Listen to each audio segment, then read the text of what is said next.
Mary Poppins in the Park by P.L. Travers, Chapter 4, The Children in the Story. Rattle, rattle, rattle, clank, clank, clank, up and down with the lawnmower, leaving strips of newly cut grass in its wake. Behind it panted the park keeper, pushing with all his might. At the end of each stripe, he paused for a moment to glance around the park and make sure that everybody was observing the rules. Suddenly, out of the corner of his eye, he spied a large net waving backwards and forwards behind the laurels. "Benjamin!" he called warningly. "Benjamin Winkle, remember the bylaws!" The keeper of the zoological gardens thrust his head round a clump of leaves and put his finger to his lips. He was a small, nervous-looking man with a beard like a ham frill fringing his face. "Shh!" he whispered. "I'm after an admiral." "An admiral? Well, you won't find him in a laurel bush. He's over there at the end of the lane. Big house with a telescope on the flagpole." "I mean a red admiral," hissed the keeper of the zoological gardens. "Well, he's red enough for anything. Got a face like a stormy sunset." "He's not a man I'm after, Fred." The keeper of the zoological gardens gave the park keeper a look of solemn reproach. "I'm catching butterflies for the insect house. And all I've got," he glanced dejectedly into his net, "is one cabbage white." "Cabbage?" cried the park keeper, rattling off down the lawn. "If you want a cabbage, I've got some in my garden. Artichokes, too, and turnips. Fine day, Egbert," he called to the policeman, who was taking a short cut through the park, and of course, in the course of his daily duties. "Might be worse," the policeman agreed, glancing up at the windows of number 17 in the hope of catching a glimpse of Ellen. He sighed, "And might be better," he added glumly, for Ellen was nowhere to be seen. Rattle, rattle, clank, clank. The sunset spangled the stripy lawn and spread like a fan over the park and lane. It even went so far as to shine on the fairground and the swinging boats and the merry-go-round and the big blue banner with Mudge's Fair printed on it in gold. The park keeper paused at the end of a stripe and set a hawk-like glance about him. A fat man with a face like a poppy was sauntering through the little gate that led from the fair. He had a bowler hat on the back of his head and a large cigar in his mouth. "Keep off the grass," the park keeper called to him. "I wasn't on it," retorted the fat man with a look of injured innocence. I'm just giving you a word of warning. All litter to be placed in the baskets, especially, Mr. Mudge, in the fairground." "Mr. Smith," said the fat man in a fat, confident voice, "if you find so much as a postage stamp when the fair's over, I'll be surprised. You'll be able to eat your dinner off that fairground, or my name's not Willie Mudge." And he stuck his thumbs in the armholes of his jacket and swaggered off, looking very important. "Last year," the park keeper shouted after him, "I swept up sacks of postage stamps, and I don't eat me dinner there. I go home for it." He turned to his work again with a sigh, and the lawnmower went up and down with a steady, sleepy drone. At the last stripe, where the lawn ended in the rose garden, he glanced cautiously round. Now was the moment, he felt, if there was anybody about to report him to the Lord Mayor, to take a little rest. The rose garden was a ring of rose beds enclosing a little green space. In the middle was a pool, and in the pool stood a fountain of white marble shaped like an open rose. The park keeper peered through the flowering bushes. There by the fountain lay Jane and Michael, and just beyond the rose garden on a marble seat sat an elderly gentleman. He seemed to have forgotten his hat, for his bald head was sheltered from the sun by a peaked cap made of newspaper. His nose was deep in an enormous book, which he was reading with the aid of a magnifying glass. He muttered to himself as he turned the pages. Jane and Michael, too, had a book, and Jane's voice mingled with the sound of the fountain as she read aloud to Michael. It was a peaceful scene. "Quiet for once," the park keeper murmured. "I shall just snatch 40 winks." And he lay down cautiously among the bushes, hoping that if anyone passed, they would mistake him for a rose. Had he looked in the other direction, he might have thought better of behaving so recklessly, for away under the wisterias, pushing the perambulator backward and forwards in a rhythmic, soothing movement, was Mary Poppins. Creak, creak went the wheels. Whimper, whimper went Annabelle, who was cutting her first tooth. Shoo now, murmured Mary Poppins in an absent-minded voice. She was thinking about her new pink blouse, with the lace-edged handkerchief stuck in the pocket. How nicely it harmonized, she thought, with the tulip in her hat and she could not help wishing there were more people in the park to appreciate the spectacle. On every bench and under every tree there should have been an admiring onlooker. "There's that charming Miss Poppins," she imagined them saying, "always so neat and respectable." But there were only a few scattered strangers hurrying along the paths and taking no notice of anybody. She could see the policeman forlornly gazing up at the windows of number 17, and the fat man with the large cigar who, in spite of the park keeper's warnings, was walking on the grass. She prinked a little as Bert, the matchman, biting into a rosy apple, came sauntering through the gate. Perhaps he was looking for her, she thought, smoothing her neat black gloves. She could also see Miss Lark, whose 2 dogs were taking her for an afternoon run. They rushed down the long walk, laughing and barking, while Miss Lark, with the 2 leads in her hands, came tumbling behind. Her hat was over one ear, and her scarf flapped about like a flag in the breeze. Gloves and spectacles scattered from her, and her necklaces and beads and bracelets were swinging in all directions. Mary Poppins sniffed. Miss Lark, she thought, was not so tidy as somebody she could mention. She smiled a small, self-satisfied smile and went on, rocking Annabel. Now that the lawnmower was silent, there was hardly a sound in the park, only the music of the fountain and Jane's voice coming to the end of the story. "So that," she concluded, "was the end of the witch, and the king and the maiden were married next day and lived happily ever after." Michael sighed contentedly and nibbled a leaf of clover. Away beyond the rose garden, the elderly gentleman took off his glasses, spread his handkerchief over his face, and dozed on the marble seat. "Go on, Jane. Don't stop," urged Michael. "Read another one." Jane turned the pages of the Silver Fairy book. It was worn and faded, for its life had been long and busy. Once it had belonged to Mrs. Banks, and before it had been given to her mother by her mother. Many of the pictures had disappeared, and the drawings had all been colored with crayons, either by Jane and Michael or by their mother, perhaps even by their grandmother, too. "It's so hard to choose," Jane murmured, for she loved every one of the stories. "Well, read whichever it falls open, the way you always do." She closed the book, held it between her hands for a second, and then let it go. With a little thud, it fell on the grass and opened right in the middle. "Hooray!" said Michael. "It's the 3 princes!" And he settled himself to listen. "Once upon a time," read Jane, "there lived a king who had 3 sons. The eldest was Prince Florimond, the second Prince Veritane, and the third Prince Amour. Now it so happened that—" "Let me see the picture," interrupted Michael. It was a drawing he particularly liked, for he and Jane had colored it one rainy afternoon. The princes were standing at the edge of a forest, and the branches that spread above their heads bore fruit and flowers together. A saddled unicorn stood beside them.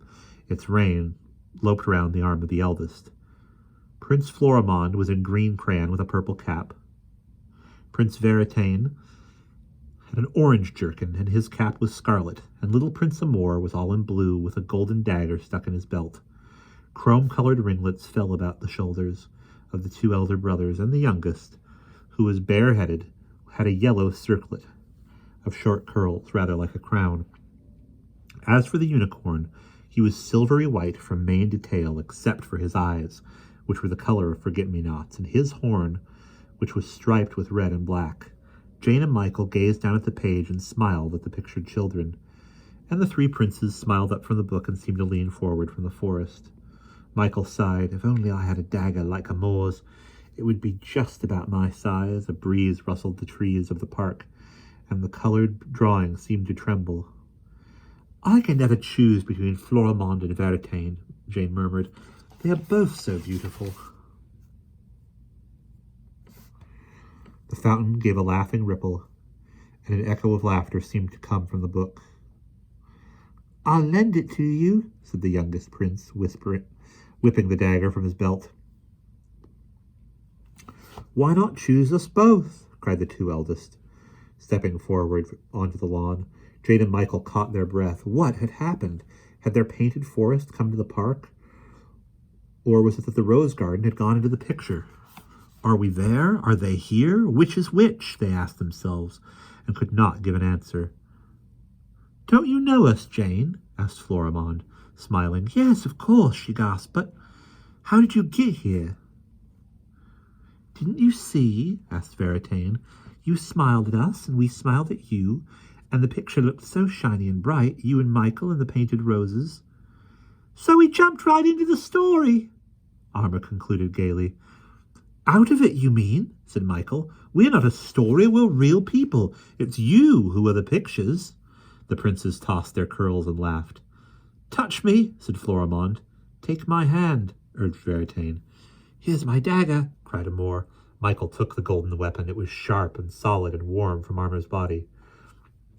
Who's real now? Armor demanded. Tuck it into your belt, he said, smiling at Michael's astonished face. You see, I was right, said Florimond, as Jane put one hand on his sleeve and the other on Veritane's outstretched palm.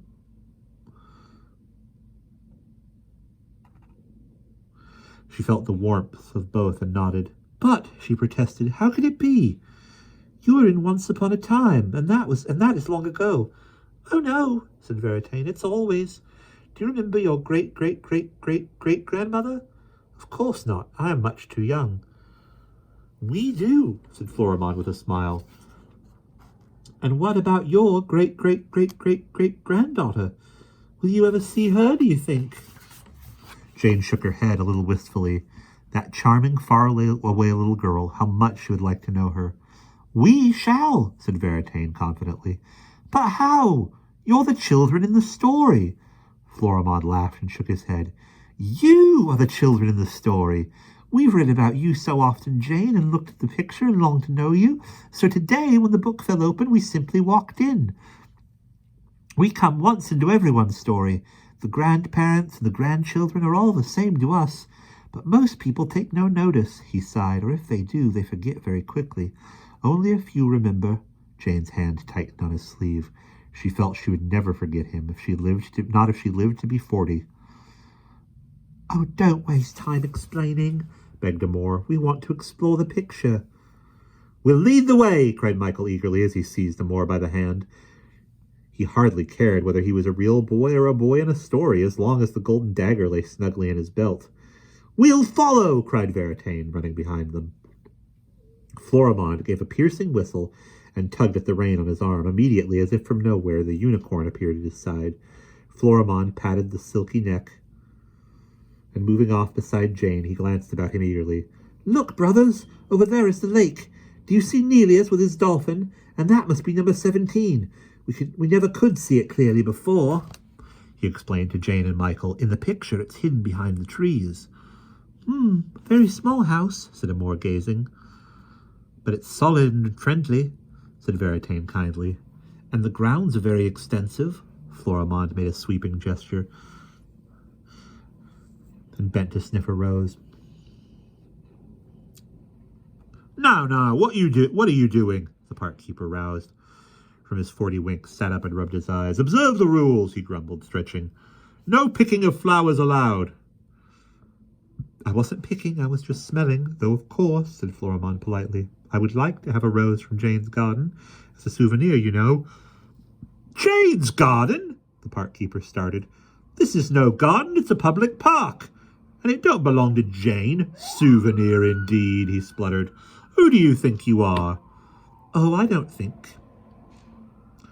I know, the prince replied. I am Florimond, the king's eldest son. These are my brothers, don't you remember? And our task is to fight the dragon. The park keeper's eyes nearly dropped from his head. King's eldest? Dragon? No dragons allowed in the public parks, and no horses either, he added as his eyes fell on the silvery hooves that were lightly pawing the lawn. A peal of laughter burst from Amor. Jane and Michael giggled. It's not a horse, Veritane protested. Can't you see? He's a unicorn. Now, the park keeper heaved to his feet. I ought to know an horse when I see one, and that's an horse, or I'm a... Lummy! The milk-white creature raised its head. It is. It is a unicorn. On and all. Just like a picture. I never saw such a thing before, at least. The park keeper wrinkled up his brow, as though he were trying to remember something. No, he murmured. I couldn't have. Not even when I was a boy. A unicorn. I must make a report. Winkle, where are you? Here, you boys. He turned to the astonished princes. You hold him quiet till I get back. Don't let him go, whatever you do. And off he went, leaping over the flower beds. On and all! They heard him shouting as he darted among the laurels. The princes, their eyes round with surprise, gazed after his disappearing figure. Your gardener seems very excitable, said Florimond to Jane. She was just about to explain that the park keeper was not their gardener when a shrill voice interrupted her. Wait, not so fast! My arms are nearly out of their sockets. Oh, what shall I do? There goes my scarf. Into the rose garden plunged Miss Lark, with the two dogs straining at their leads. Her hat was wobbling dangerously, and her hair hung in wisps around her face. Oh, goodness, there they go again. Andrew, Willoughby, do come back. But the dogs merely laughed. They tugged their leads from her hands, bounding gaily toward the princes, and leapt up at a moor. Oh, Jane! Oh, Michael! Miss Lark panted. Do help me, please catch the dogs. I don't like them talking to strangers. Look at that queer boy kissing Andrew. He may have a cold, and the dogs will catch it. Who are these children? What very odd clothes, and their hair is much too long. This is Florimond, said Jane politely. This is Veritane, added Michael. And this is Amour, said Amour, laughing, and he kissed Willoughby's nose. Peculiar names, exclaimed Miss Lark. And yet, her face had a puzzled expression, I seem to have heard them before. Where can it have been? In a pantomime? She peered at the princes and shook her head. They're foreigners, without a doubt. And what have they got there, a donkey? Gracious! She let out a shriek of surprise. It can't be! Yes. No. Yes, it is. A unicorn! How wonderful! She clasped her hands in ecstasy and trilled away like a lark. Horn and all! A unicorn! But why isn't somebody looking after it? We're looking after him, said Florimond calmly. Nonsense! Ridiculous! Absurd! He should be in the charge of responsible people. I shall go myself to the British Museum and find the chief professor. Andrew and Willoughby, leave that boy and come along with Mother. Quickly, quickly! She seized the leads. We must go at once for help. The two dogs exchanged a wink and dashed away at full speed. Oh, not so quickly as that! Exclaimed Miss Lark. You will have me head over heels. Oh dear, there goes my bracelet. Never mind, she called over her shoulder as Veritane swooped to pick it up. Keep it, I have no time to waste. And off she stumbled, behind the dogs with her hair and necklaces flying. Officer, they heard her calling to the policeman. There's a unicorn in the rose garden. Be sure you don't let him escape. Escape, said Amour. But why should he want to? He'd never be happy away from us. He smiled lovingly at Michael as the unicorn thrust his head between them and tickled their cheeks with his mane. A unicorn? The policeman stared. Miss Lark's getting queerer and queerer, he muttered as he watched her fluttering down the path. Here, look where you're going, Mr. Mudge. You can't do that to the law. For a large fat man had bumped into him and was breathlessly hurrying by. The policeman seized him by the arm. A unicorn, the old girl said. Mr. Mudge panted heavily. A unicorn, cried the passing strangers. We don't believe it. We must write the Times. Of course, I know there's no such thing. Somebody's having a bit of a joke. Mr. Mudge mopped his poppy cheeks.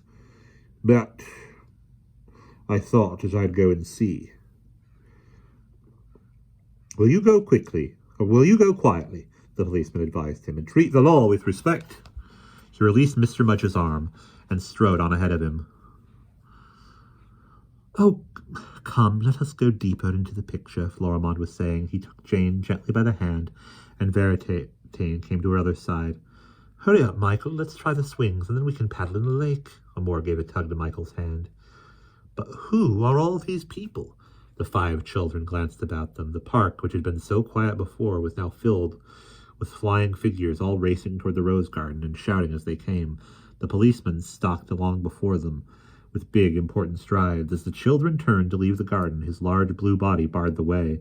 One glance He gave one glance at the unicorn, and his eyebrows went up to the edge of his helmet. "Miss Lark was right after all," he muttered. Then he eyed the princess sternly.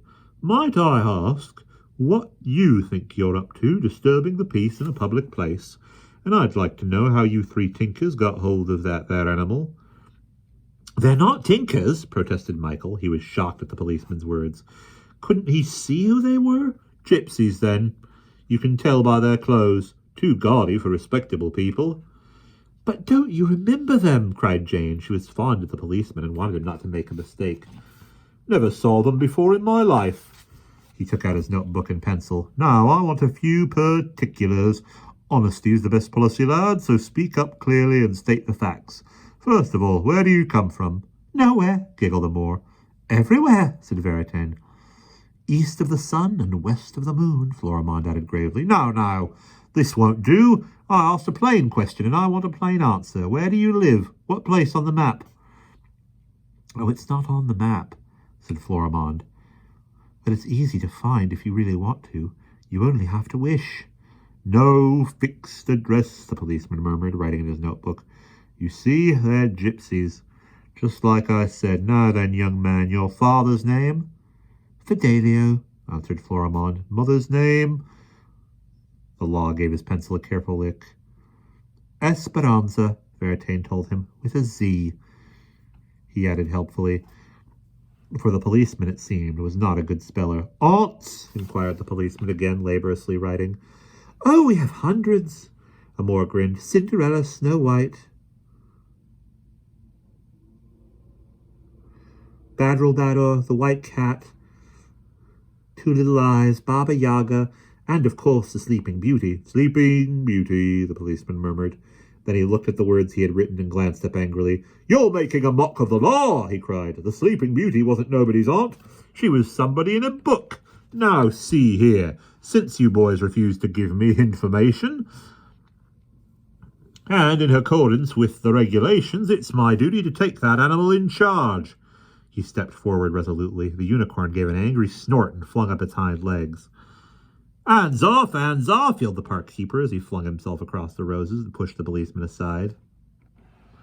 "There he is, Ben," he cried in triumph as the keeper of the zoological gardens, nervously waving his butterfly net, came tiptoeing into the rose garden. "On and all, just like I told you." The park keeper reached for the silver bridle and immediately turned a back somersault, for the unicorn had lowered his head and swung his horn against him. Oh! The keeper of the zoological gardens, with a frightened yelp, took refuge behind the policeman. "Dear me, is he dangerous? Does he bite? The horn looks very sharp." "It's sharp and solid, Benjamin." The park keeper ruefully rubbed his stomach. "He's gentle and good," Florimond protested, "but he isn't used to strangers." "Well, you'd better bring him along to the zoo and settle him down in a cage." "A cage? Oh, no!" cried Jane and Michael, stamping their feet. And the unicorn, as though in agreement, drummed his hooves on the lawn. "But what would he do in a cage?" asked Amor, his eyes wide with interest. "Do?" exclaimed the keeper of the... "Do?" echoed the keeper of the zoological gardens. "He'd do what the other animals do, just stand there to be looked at." "Oh, he wouldn't like that," put in Veritain quickly. "He's used to being quite free besides," he added, smiling politely. "He belongs to us, you know." "Free?" The policeman shook his fist. "Nobody's free to kick at the law." "Whoa there!" cried the keeper of the zoological gardens. "I won't whoa there!" the policeman shouted. "I'm only doing what's right." I was talking to him, murmured Mr. Winkle, and he pointed to the unicorn, who was dancing madly on all 4 feet. "Now then," he cooed, "be a good little Dobbin, and we'll get some hay and a nice clean house next door to the hippopotamus." The unicorn gave his tail a twitch and lashed it at Mr. Winkle. It was quite clear that he had no intention of living anywhere near a hippopotamus. "Don't coax him, Benjamin. Just take him." The park keeper gave his friend a push. "Oh, no, not yet. Wait just 1 minute." Miss Lark's voice sounded shriller than ever as she hurried back on the scene. In one hand she held her tattered skirt, and with the other she dragged along an elderly gentleman in a newspaper hat. He was carrying a large book and a magnifying glass and looking very bewildered. "So fortunate," Miss Lark panted. "I found the professor asleep on a bench. There now, Professor," she flung out her hand. "Do you still say you don't believe me?" Don't believe what? Don't believe what? The professor mumbled. "I've told you a dozen times. I've found a unicorn." "Indeed," the professor fumbled in his pockets till at length he found his spectacles and fixed them on his nose. What was it, dear lady, I had to look at?" He seemed to have quite forgotten what he wanted his spectacles for. Miss Lark sighed.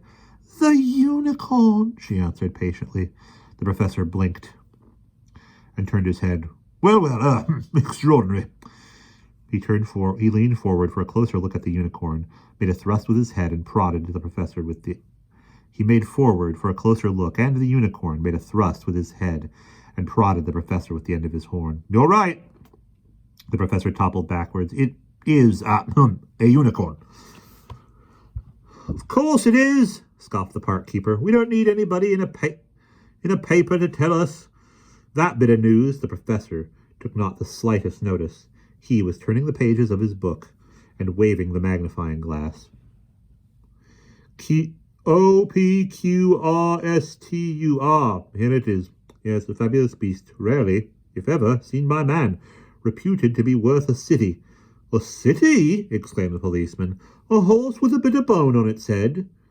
"Distinguishing marks," the professor gabbled.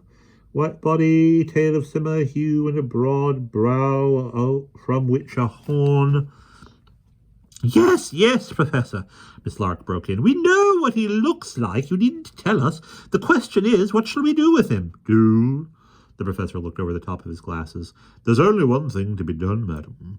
We must arrange to, have him stuffed." "Stuffed!" Miss Lark gave a little gasp. She glanced uneasily at the unicorn as he gave a long, reproachful stare. "Stuffed!" cried Jane in a horrified voice. "Stuffed!" echoed Michael squeakily. He could hardly bear to think of it. The princes shook their golden heads. Their eyes, as they gazed at the professor, were grave and full of pity. "Stuffed! Stuff and nonsense!" said a raucous voice, as Mr. Mudge, looking redder than ever, came lumbering into the rose garden. "Nobody's going to stuff an animal that might be of use to Mudge. Where is it?" he demanded loudly. His bulgy eyes grew bulgier still as they fell on the silver shape. "Well, I never!" He whistled softly. "Cleverest dodge I ever saw. Somebody's glued a horn to a horse. My word, what a sideshow it will make. Who's in charge of this beast?" "We are," said Florimond, Veritaine, and Amour. Mr. Mudge turned and surveyed the princes. "Out of the circus, I see." He grinned. "What are you, acrobats?" The princes smiled and shook their heads. "Well, you can come along with the nag. Those velvet jackets are just the thing. 3 meals a day and oats for the horse, and I'll bill you as Mudge's unicorn and his 3 servants. Hey, back up, Neddy! Look what you're doing." Mr. Mudge jumped sideways just in time to escape a nip from the unicorn's teeth. "Hey, tighten that rein," he shouted sharply. "Take care, he's got a nasty temper." "Oh, no, he hasn't," said Florimond quietly, "but he doesn't care to be part of a sideshow." "And we're not his servants," said Veritaine. "It's the other way round," Amour added. Now I want no sauciness, my lads. Bring him along and behave yourselves. We've got to get him settled down before the fair opens." The unicorn tossed his silver mane. "Begging your pardon, Mr. Mudge, but the unicorn belongs to the zoo." Thump went the unicorn's horn on the lawn. "Nonsense, sir," the professor exclaimed. "He must go with me to the British Museum and stand on a pedestal for all the world to see." "The world can see him in his cage," said Mr. Winkle stubbornly. "Ah, at the fair, you mean?" Mr. Mudge insisted. "The only unicorn in the world. Money back if not satisfied. Roll up, 6 pence a look." "He belongs to the princes," shouted Michael. But nobody took any notice. The park was ringing with many voices. People came running from all directions, all giving different advice. "Get him a halter, hobble his legs, bind him, hold him, put him in chains." And the unicorn lashed out with his hooves and swung his horn around like a sword and kept them all at a distance. "He belongs to the law," the policeman roared, taking out his baton. To Mudge's Fair! To Mudge's Fair, cried Mr. Mudge. Children half price, babies free. To the zoo! Squawked the keeper of the zoological gardens, waving his net in... To the zoo! Squawked the keeper of the zoological gardens, waving his net in the air. What's going on here? An accident? Bert the matchman pushed through the crowd and sauntered into the rose garden. At the sight of his calm and cheerful face, Jane gave a sigh of relief.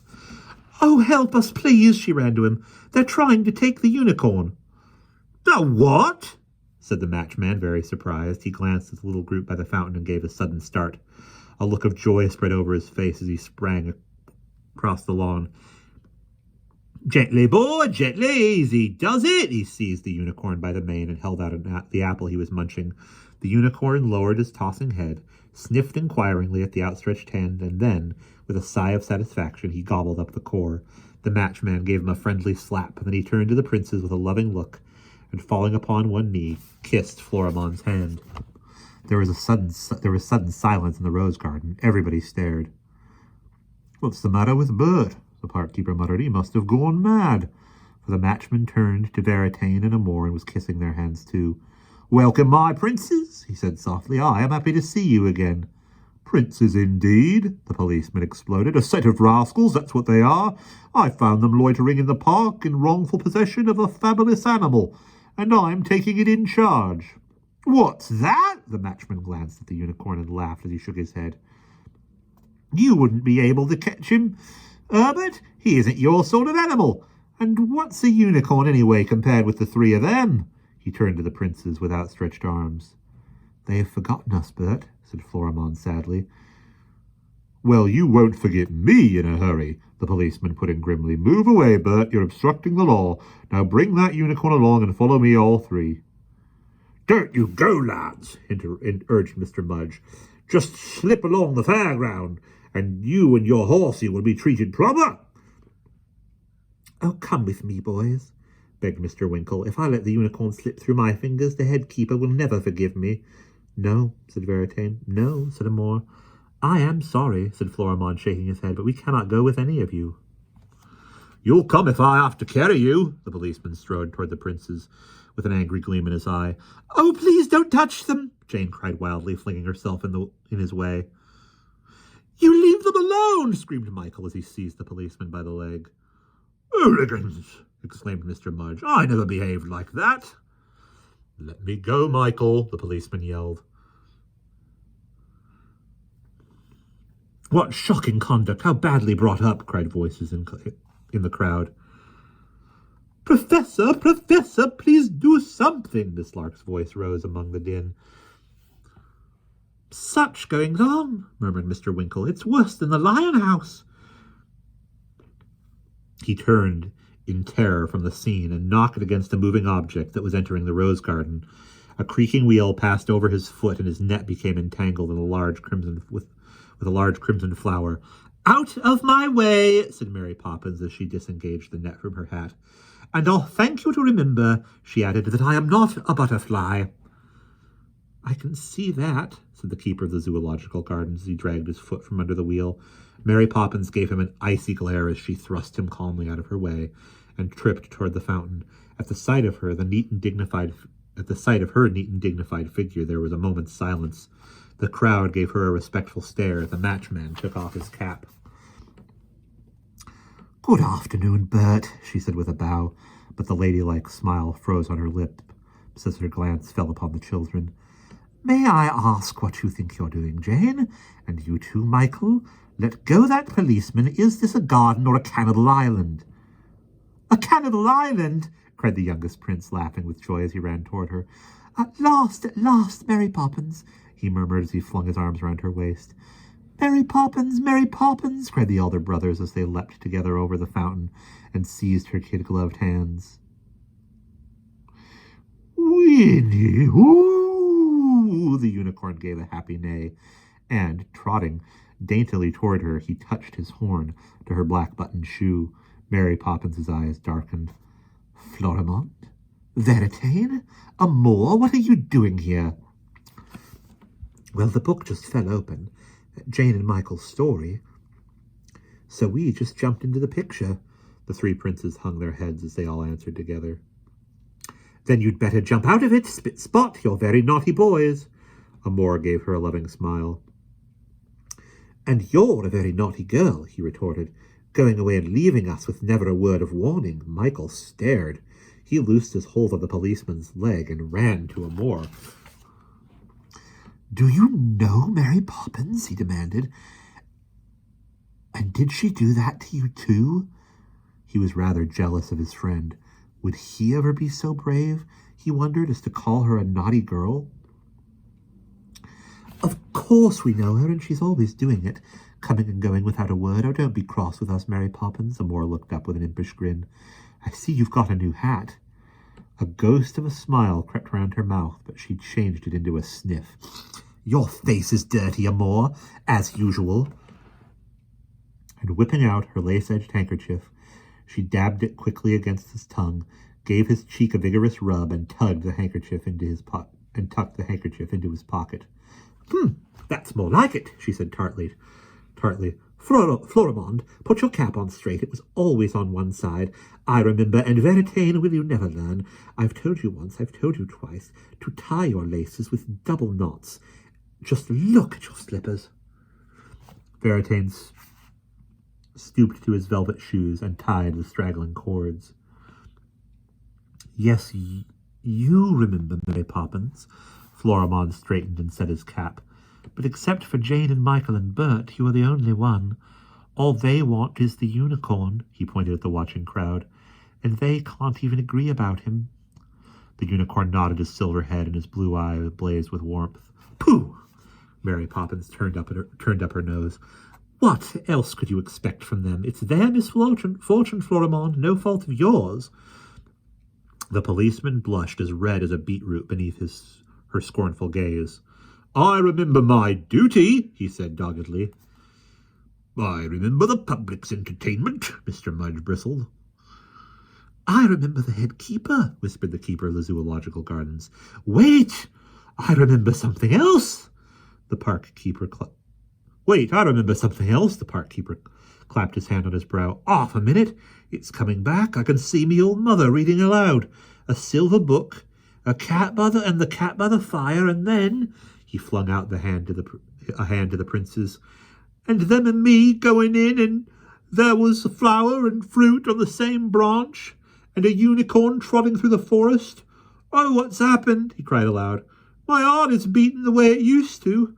I feel like I felt when I was a boy. No litter, no bylaws, no Lord Mayor and sausages for supper. Oh, now I remember you, Mr. Prince. The park keeper turned to Florimond. His solemn face had quite changed. It was gleaming with happiness.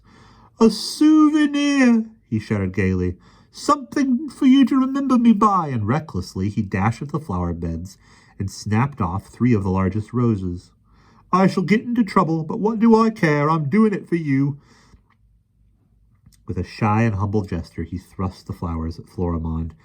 Grave and glad were Florimond's eyes as he touched the park keeper's cheek. Thank you, he smiled. I shall keep them always. Oh, the park keeper gave an embarrassed laugh. You can't do that. They'll fade, you know. Oh, no, they won't, cried Miss Lark suddenly. In their country, dear park keeper, the roses bloom forever. She turned to the princes eagerly, with her hands against her heart. Oh, how could I have forgotten? She murmured. It was yesterday, or the day before. I was wearing a pinafore tied at the back. And button boots, put in Veritane. And yellow curls and a blue ribbon, said Amor helpfully. She does remember, he cried to his brother, smiling at Miss Lark.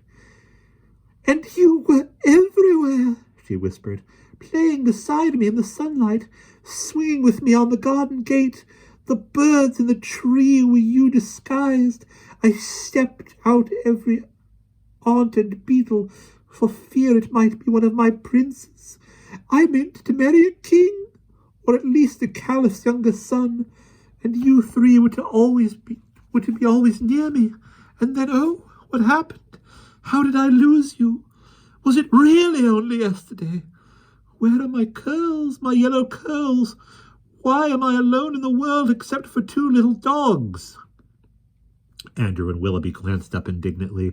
Except indeed, they seemed to say. Yes, yes, I'm getting old, said Miss Lark as she peered through her wisps of hair. I'll forget you again, my darling princess, but oh, do not forget me. What shall I give you to remember me by? I have lost, she scrambled in her pockets, so many of my possessions. We will never forget you, said Veritane gently. And you've given us something already. He drew his velvet sleeve aside and showed her the glitter at his wrist. My bracelet! But it's only glass. No, cried Veritane, rubies, sapphires. He raised his hand above his head, and the bracelet shone so bright in the sunset that it dazzled every eye. Golly, the policeman muttered, he's stolen the crown jewels. Oh, breathed Miss Lark as she clasped her hands and gazed at the shining stones. I understand, she muttered softly. Professor, Professor, do you see? But the professor put his hand to his eyes and turned his head away. I have seen too much, he said sadly. I have seen how foolish I am. Books, he cried, tossing the volume from him. Magnifying glasses. He flung the glass among the roses. Alas, alas, I have wasted my time. Florimond, Veritane, Amor, I recognize you now. He turned his tearful face to the princess. Oh, beauty, truth, love, he whispered. To think that I knew you when I was a lad. To think that I could forget. All day long you ran at my side.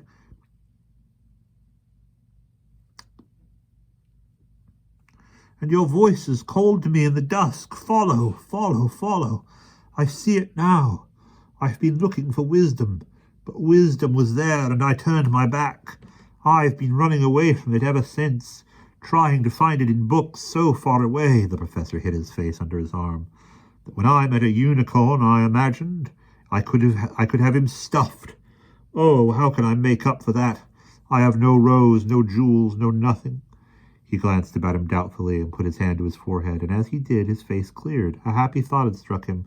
Take this away, my child, he said to Amor, and plucked the newspaper hat from his brow. Your way is long, and the night will be chilly, and you've nothing on your head. Thank you, Professor. Amor smiled and set the hat at a jaunty angle over his crown of curls. I hope you will not be cold without it. Cold? The professor murmured vaguely, as his gaze slipped past the princes to the snow-white creature on the lawn. He put out an aged, trembling hand, and the unicorn rose from the dewy grass and calmly came to his side. Forgive me, the professor whispered. It was not I that would have stuffed you. A madman wearing my skin, not I. No, no, I'll never be cold again. I have stroked a unicorn. His fingers touched the milky neck. The unicorn stood mild and still. His blue eyes did not flicker. That's right, Professor, said the policeman cheerfully. No good trying to stuff a animal that by rights belongs to the law. He belongs to the law, the professor murmured, but not the law you know. The fair, insisted Mr. Mudge, elbowing past the policeman. Yes, all is fair where he comes from. The professor stroked the unicorn's nose. He'll be among the stars at the zoo, the zookeeper promised breathlessly.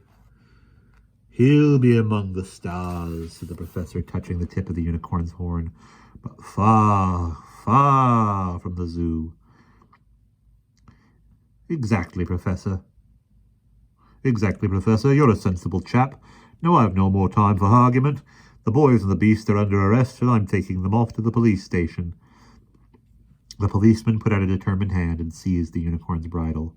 Quick, Florimond, warned Mary Poppins, and Florimond, with a single bound, leapt on the unicorn's back. Up went Veritane beside him. Goodbye, Michael, whispered Amor, hugging him round the waist. Then, with a graceful running leap, he landed beside his brothers. Oh, do not leave me, cried Miss Lark. I may forget again. I won't forget, said Michael stoutly, waving his hand to Amor. Nor I. Oh, never, echoed Jane, with a long look at Florimond and Veritane. She felt that their faces were in her heart forever. If you remember, we'll come again, Florimond promised, smiling. Are you ready, my brothers? We must go. Ready, the younger princes cried. Then one by one they leant sideways and kissed Mary Poppins. We'll be waiting for you, said Florimond. Don't be long, urged Veritane. Come back to us, said Amor, laughing. With a tulip in your hat. She tried to look stern, but she simply couldn't. Her firm lips trembled into a smile as she gazed at their shining faces. Get along with you, and behave yourselves, she said, with surprising softness. Then she raised her parrot-headed umbrella and touched the unicorn's flank. At once he lifted his silver head and pointed his horn at the sky. Remember, cried Florimond, waving his roses. Veritane held his hand aloft and set the bracelet sparkling. Amor flourished the handkerchief. Remember, remember, they cried together as the unicorn bounded into the air.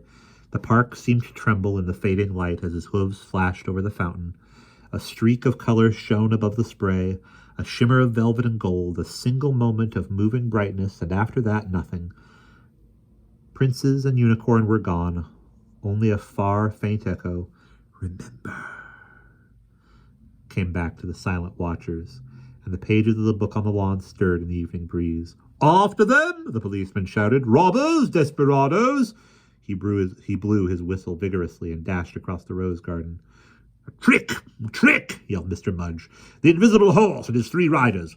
Why, it's better than sawing a lady in half. Come back, my lads. I'll buy your secret. Was it this way, that way? Where did they go?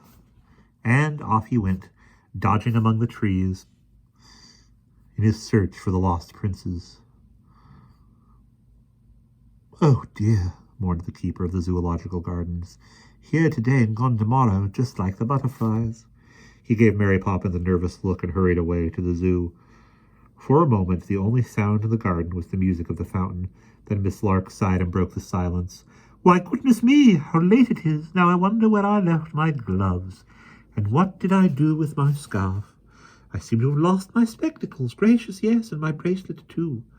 Her eyes widened, and she yawned a little as though she were coming out of a dream. Oh.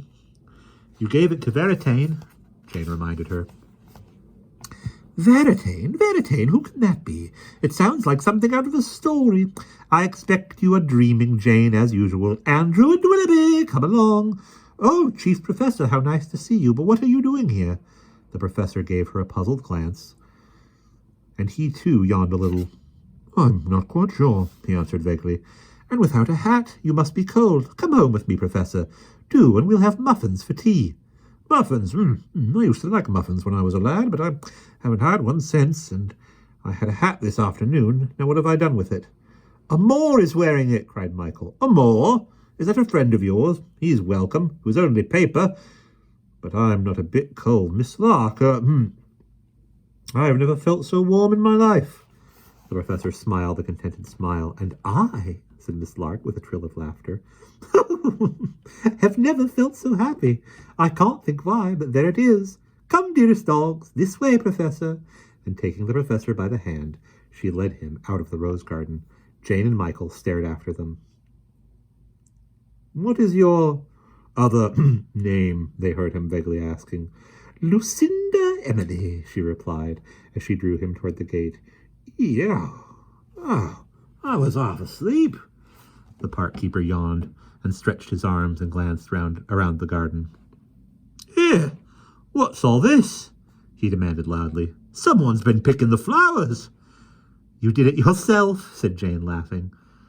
Don't you remember, Michael reminded him, you gave them to Florimond. What, me pick a rose? I wouldn't dare, and yet... The park keeper frowned in perplexity. It's funny. I'm feeling quite brave tonight. If the Lord Mayor himself were to come along, I wouldn't so much as tremble. And why shouldn't Flory what's-his-name have them instead of them dying on the bush? Well, I must be getting home to me mother. Remember the bylaws, the park keeper pounced on 2 dark objects. All litter to be placed in the baskets, he cried as he bore away the professor's book and magnifying glass and dumped them in the litter basket. Jane sighed. They've forgotten already, all of them, Miss Lark, the professor, and now the park keeper. Yes, agreed Michael, shaking his head. And what have you forgotten, pray? Mary Poppins' eyes were bright in the sunset, and she seemed to come back to the rose garden from far away. Oh, nothing, Mary Poppins, nothing. With all the happy assurance, they ran to her side, as if they could ever forget the princes and the strange and wonderful visit. And what is that book doing there? She pointed her black-fingered glove at the silver fairy book. Oh, that's... And Michael darted to get it. Wait for me, Mary Poppins, he cried, pushing his way through the watching crowd that was still staring at the sky. The matchman took the perambulator and sent it creaking out of the garden. Mary Poppins stood still in the entrance with her parrot umbrella under her arm and her handbag hanging from her wrist. I remember everything, said Michael as he hurried back to her side. And so does Jane, don't you, Jane? And you do too, Mary Poppins. The three of us, he thought to himself, all remember together. Mary Poppins quickened her steps, and they caught up with the perambulator. I remember that I watched my tea, if that's what you mean, she said. I wonder if Amor drinks tea, mused Michael, running beside her. Tea, cried the matchman thirstily. Hot and strong, that's how I like it. And at least 3 lumps of sugar. Do you think they're nearly home, Mary Poppins? How long is it from here to there? Michael was thinking about the princes. He could not get them out of his head. I'm nearly home, that's all I know, she replied conceitedly. They'll come again.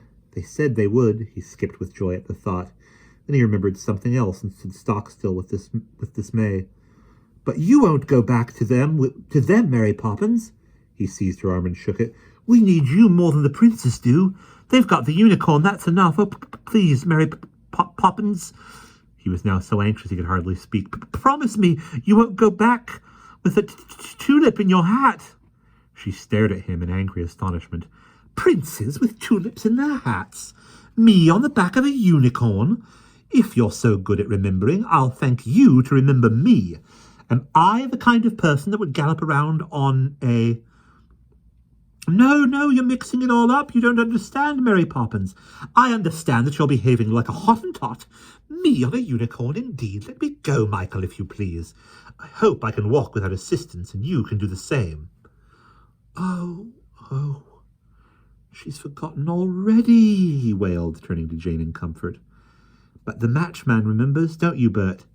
Impulsively, Jane ran to him and looked for his reassuring smile. The matchman took no notice. He was pushing the perambulator on a zigzag course and gazed at Mary Poppins. You would have thought she was the only person in the world, the way he looked at her. You see, he's forgotten too, said Michael. But it must have happened, mustn't it, Jane? After all, I've got the dagger. He felt for the dagger in his belt, but his hand closed on nothing. It's gone! He stared at her mournfully. He must have taken it when he hugged me goodbye. Or else it wasn't true at all. Do you think we only dreamed it? Perhaps, she answered uncertainly, gazing from the empty belt to the calm and unexcited faces of the matchman and Mary Poppins. But oh, she thought of Florimond's smiling eyes. I was so sure they were real. They took each other's hands for comfort, and leaning their heads on each other's shoulders, they walked along together, thinking of the 3 bright figures and the gentle fairy steed. Dusk fell about them as they went. The trees, like shadows, bent above them, and as they came to the big gate, they stepped into a pool of light from the newly lit lamp in the lane. Let's look at them once again, said Jane. Sad it would be, but also sweet, to see their pictured faces. She took the book from Michael's hand and opened it at the well-known page. Yes, the dagger's in his belt, she murmured, just as it always was. Then her eyes roved over the rest of the picture, and she gave a quick, glad cry. Oh, Michael, look, it was not a dream. I knew it was true. Where? Show me quickly. He followed her pointing finger. Oh, he cried, drawing in his breath. And oh, he said again and again. Oh, there was nothing else to say, for the picture was not as it had been. The fruits and flowers still shone on the trees, and there on the grass the princes stood, with the unicorn beside them. But now, in the crook of Florimond's arm, there lay a bunch of roses. A little circlet of colored stones gleamed on Veritaine's wrist. Amor was wearing a paper hat perched on the back of his head, and from the pocket of his jerkin there peeped a lace-edged handkerchief. Jane and Michael smiled down at the page, and the three princes smiled up from the book, and their eyes seemed to twinkle in the lamplight. "They remember us," declared Jane in triumph. "And we remember them," crowed Michael, "even if Mary Poppins doesn't." "Oh, indeed?" her voice inquired behind them. They glanced up quickly, and there she stood, a pink-cheeked Dutch doll figure, as neat as a new pin. "And what have I forgotten, pray?" She smiled as she spoke, but not at them. Her eyes were fixed on the three princes. She nodded complacently at the picture, and then at the matchman, who nodded back. And suddenly Michael understood. He knew that she remembered. How could he and Jane have dared to imagine that she would ever forget? He turned and hid his face in her skirt. "You've forgotten nothing, Mary Poppins. It was just a little mistake." "Little?" She gave an outraged sniff. "But tell me, Mary Poppins," begged Jane as she looked at the colored picture. As she looked from the colored picture to the confident face above her. "Which are the children in the story, the princes or Jane and Michael?" Mary Poppins was silent for a moment. She glanced at the children on the printed page, and back to the living children before her. Her eyes were as blue as the unicorns, and she took Jane's hand in hers. They waited breathlessly for her answer. It seemed to tremble on her lips. The words were on the tip of her tongue, and then she changed her mind. Perhaps she remembered that Mary Poppins never told anyone anything. She smiled a tantalizing smile. "I wonder," she said. And that's the end of chapter 4.